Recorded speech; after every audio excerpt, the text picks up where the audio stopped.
Ya tenemos 4 libros a la venta. Aprovecha los descuentos especiales al adquirir los 4 libros. Para más información, mándanos un email al correo que aparece en pantalla.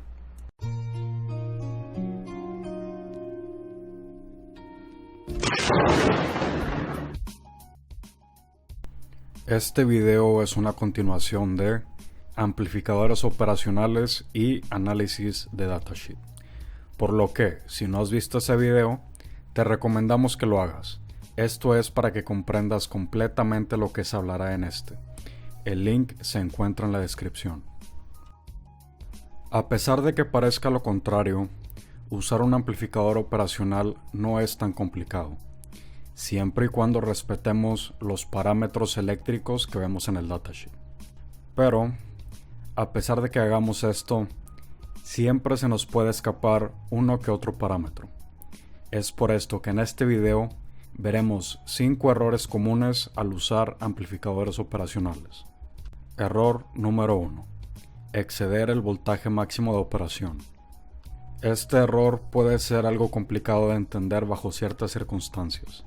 Verás, los amplificadores operacionales pueden usarse principalmente bajo dos configuraciones, en alimentación single rail o en dual rail.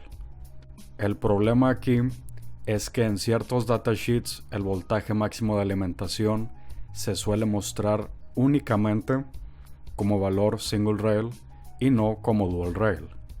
Por ejemplo, si tenemos que en un datasheet se nos muestra un valor de 32 volts para single rail, ¿cuál será el voltaje máximo de configuración en dual rail?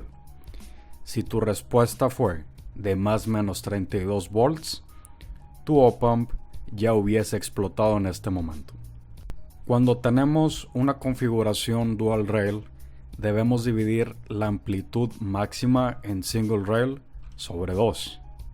¿Y por qué sobre 2 te preguntarás? Porque a pesar de que tengamos una polaridad invertida en el otro extremo, al sumar ambas amplitudes no puede dar un valor máximo a 32 volts. Si tenemos 32 volts en la alimentación positiva y menos 32 volts en la alimentación negativa, la amplitud total es de 64 volts. Por lo tanto, debemos tener una alimentación de más o menos 16 volts como máximo para evitar pasar este valor. Bien, vamos a comenzar con la prueba. Es el LM324, tenemos 30 volts en la alimentación positiva y vamos a incrementar la negativa para ver hasta dónde aguanta el amplificador. Y ha aguantado todavía, pero ya, ahí llegó. Hasta ahí llegó. 60 volts de amplitud, aguantó mucho, pero como pueden ver, en paz descanse. Error número 2. Exceder la corriente máxima de salida. Los amplificadores operacionales son circuitos integrados de baja potencia. Esto lo podemos comprobar rápidamente al observar el datasheet.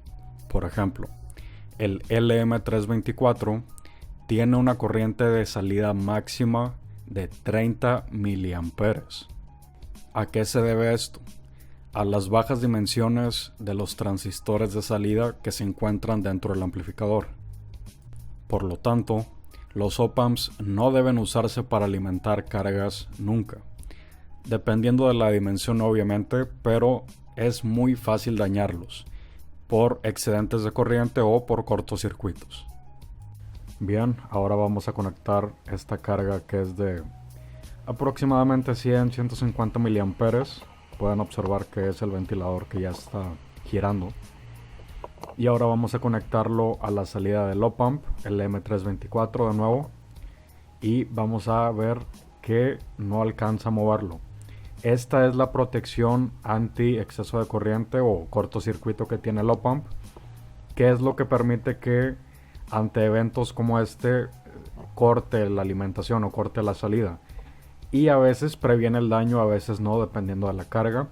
Pero en este caso sí llega a cortar, ya que el ventilador no gira en lo absoluto. El op-amp no continúa con el suministro de la corriente y funciona. Pero en ciertos op-amps esta protección o no se incluye o no funciona bien. Entonces hay que tener mucho cuidado con este aspecto. Entonces, la salida de un op-amp siempre debe mantenerse como un voltaje de referencia. A esta señal puede implementársele posteriormente un transistor de paso u otra configuración para poder controlar cargas debidamente. Error número 3. Voltaje máximo de salida. Supongamos que tenemos el siguiente circuito. Tenemos que amplificar una señal para que su amplitud máxima sea de 12 volts. Por lo tanto, configuramos la ganancia correspondiente. Pero, al momento de tratar de obtener la amplitud de 12 volts en la salida, notamos que solo llega a 10.5 volts. ¿Cuál habrá sido el error? ¿Acaso calculamos mal la ganancia? Si notas bien, el voltaje de alimentación del op-amp es de 12 volts. ¿Y qué tiene que ver esto? Verás, la salida de un op-amp siempre será menor a la alimentación. Nunca será igual y mucho menos será mayor, obviamente. Este parámetro se le conoce como Voltage Output Swing e indica la caída de voltaje o diferencia que va a existir entre el voltaje de alimentación y la salida de voltaje máxima. En el caso del LM358 es de 1.5 volts a 5 mA de carga, que es el valor promedio que podríamos sacar. Por lo tanto, nuestro voltaje de alimentación deberá de ser de por lo menos 13.5 volts para poder lograr los 12 volts de salida que requerimos. Bien, tenemos el voltaje de alimentación de 12 volts y vamos a variar la ganancia hasta obtener la salida máxima, que en este caso es de 10.60. Ya al tratar más no incrementa esta salida. Entonces lo que vamos a hacer ahora es incrementar el voltaje de entrada 1.5 volts más aproximadamente para ya poder tener los 12 volts de salida. Y como pueden ver, ya incrementando el voltaje de alimentación a 13 y algo, bueno, en este caso 14, ya tenemos 12.5 volts de salida. Disminuimos un poco más, vamos a moverlo un poco y un poco menos, 13.6, y ya tenemos 12.04 volts de salida, comprobando lo que vimos anteriormente. Error número 4. Slew rate. El slew rate es básicamente la velocidad de cambio que cuenta el op-amp. Este valor se suele encontrar en volts sobre microsegundo, ya que es el slope o pendiente que transcurre en un determinado tiempo, en este caso en microsegundos. ¿Por qué puede ser un problema? Supongamos que tenemos una señal cuadrada de entrada de 100 kHz, la cual debemos usar el op-amp como un buffer para luego poder usar esta señal para controlar un transistor de paso. Pero notamos que nuestra señal de salida se encuentra muy deformada, con unos flancos de subida muy pronunciados. ¿A qué se debe esto? Esto es debido al slew rate. Si usamos el amplificador LM358, notamos que tenemos un slew rate de 0.5 volts sobre microsegundo. Si la señal es de 5 volts de amplitud, tardará 10 microsegundos de ir de 0 volts a 5 volts. Y tener 10 microsegundos como flanco de subida o bajada en una señal de 100 kHz es un performance pésimo. Bien, veamos ahora el slew rate. Tenemos aquí la señal proveniente del PIC y pasando por el op-amp en modo buffer. Tenemos en el canal 1, que es arriba, la señal de entrada y debajo la señal de salida. La frecuencia es de 7 kHz en este caso y podemos ver que el slew rate no es tan pronunciado. Tenemos un performance aceptable, podría decirse de esa manera. Pero ¿qué pasa si incrementamos la frecuencia? Vamos a incrementarla a 100 kHz y podemos ver que el resultado ya es totalmente desastroso, ya no tenemos nada. Entonces Esto es porque los flancos de subida no van a la par con la frecuencia.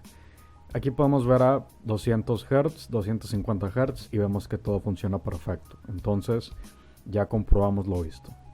Error número 5. Ganancia versus frecuencia de operación. Supongamos que nuestro op-amp tiene un ancho de banda de 1.2 MHz. Esto significa que podemos amplificar señales a esta frecuencia, aprovechando la ganancia completa. Esto es un rotundo no. ¿A qué se debe esto específicamente? Verás, los amplificadores operacionales cuentan con un factor de ganancia versus frecuencia. A pesar de que no es una relación lineal, entre mayor es la frecuencia, menor es la ganancia de salida. Esto lo podemos ver en la siguiente gráfica, donde observamos que nuestra ganancia va cayendo en función al incremento en la señal de entrada. Bien, tenemos aquí la señal de entrada.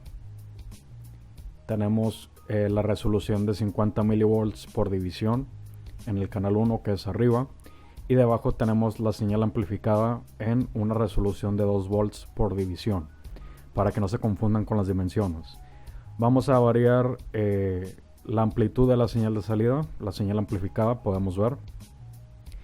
Esto a una frecuencia de 250 Hz y tenemos la ganancia completa. Tenemos que recordar que tenemos un voltaje de alimentación de 5 volts, entonces no podemos alcanzar los 5 volts de amplitud, pero aún así podemos ver la amplitud máxima que podemos obtener, ahora a 7 kHz, y de igual manera tenemos la amplitud completamente en el espectro, como podríamos ver con la diferencia de entrada y salida.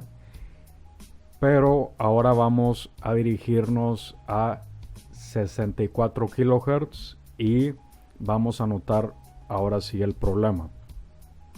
Como pueden ver, aparte de que la señal ya está totalmente deformada, la ganancia ya se redujo.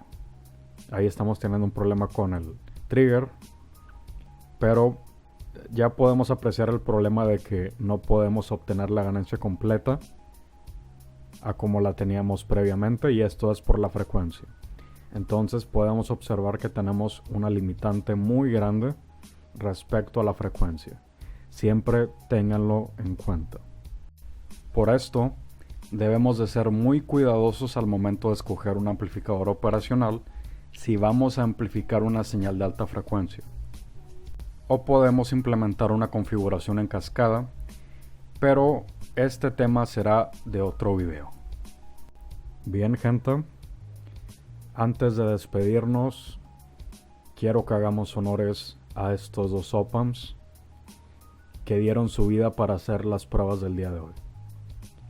Cada que hagas un circuito con op-amps, cada que la información que en este video aprendiste y te sirvió, quiero que pienses en ellos y recuerdes que dieron su vida para que tú aprendieras.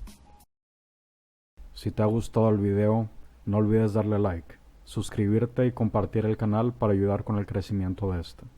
Si te interesa apoyar el canal, la mejor forma es adquiriendo los libros. De esta manera ayudas a mantener y mejorar la calidad de los videos. Activa la campana de notificaciones para que no te pierdas de ningún video y deja un comentario sobre tu opinión del mismo. Un saludo y hasta la próxima.